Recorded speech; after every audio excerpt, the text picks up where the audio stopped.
clearly the price that we have right now is not sustainable for anybody. And that includes the shale players, and it includes the IOCs. Everybody had a terrible quarter. So clearly the fundamentals point to higher prices.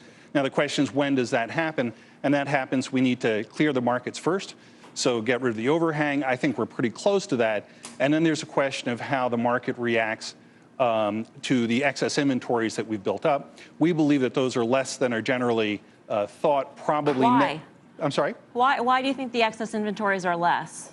Why do we think they're less? Because if you start counting them, that's where you come out. So you have maybe 120 million barrels in the U.S., maybe 30-ish in Europe, 30 in Saldanha Bay.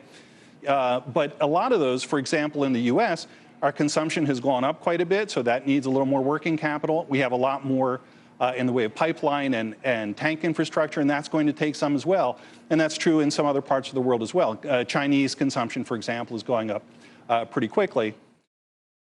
The sentiment was so negative when the stock was south of $200. I think that's as positive as it is now. You know, we talked about 290 being the level. I think it failed there. We pointed that out. It's been sort of meandering around this 265 level. UBS just cut the stock to sell, lowered their price target to 210. I think 225 is your level, and I do think it's going to trade there Wednesday after earnings. I'm not saying it's a disaster, but technically this stock is really set up nicely, and I think it's setting up for the move. That's a 20% move, you're saying. 225 from here is a 40 to 20%, 18% move. Yeah, and I think there's a chance you could see it within a couple days after earnings. Absolutely.